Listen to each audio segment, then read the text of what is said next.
বোনেরা, মন দিয়ে শুনেন। কুমিল্লার বিখ্যাত মুহাদ্দিস উনি বলতেছেন আমরা সবাই চোর। তার মানে আমরা কারো কাছ থেকে কিছু যদি নেই তাহলে বলে কইয়া নেই, যে বলে কইয়া না নেয় সেই চোর। তো আল্লাহ রাব্বুল আলামিন আমাদের মালিক, ওনার থেকে কোনো কিছু আমরা নিতে হইলে বলে নিতে হবে। বলে নেওয়াটা কি? বিসমিল্লাহির রহমানির রহিম, এই বলে নিতে হবে।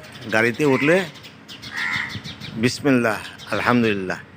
এরপরে গাড়ি যখন রওনা দিবে সুবহানাল্লাযী সাক্কার লানা, পুরো দোয়া পড়তে হবে। এরপরে ভাত খাওয়ার সময় বিসমিল্লাহ বলতে হবে।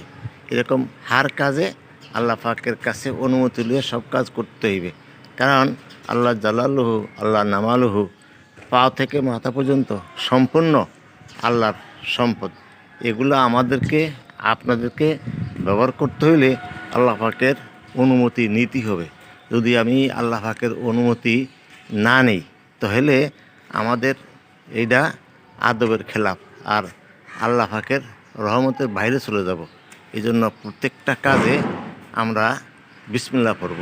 যেমন আমরা ঘর থেকে বাইরে হই বিসমিল্লাহ তাওয়াক্কালতু আলাল্লাহ, লা হাওলা ওয়ালা কুওয়াতা ইল্লা বিল্লাহ। এইভাবে আমরা প্রত্যেকটা কাজ যদি আল্লাহ পাককে শরীক করি, আল্লাহ পাকের অনুমতি নেই, আর আল্লাহ পাকের জিকিরের মধ্যে শামিল হই, তাহলে আমাদের প্রত্যেকটা কাজই নেক হবে। আর যদি আমরা না নেই তাহলে ওই বিখ্যাত আলেমে দ্বীন নুরুল হক সাহেব যে কথা বলছেন এটা আমাদের চুরির মধ্যে শামিল হবে। এই জন্য আমরা ওই কাজ না করে আল্লাহ থেকে অনুমতি নিয়েই কাজ করবে। আল্লাহ আমাদেরকে রহমত আর বরকত দিবে। আর তার বিনিময়ে হবে কি? আমাদের অসুখ হবে না, বিপদে পড়ব না, ফেতনা ফ্যাসাদে জড়াবো না। তা আমরা সবাই দুনিয়াতেও সুখে থাকি, আখিরাতেও সুখে থাকার ব্যবস্থা করি। তাহলে ইনশাল্লাহ আমাদের আর কোনো সমস্যা নেই।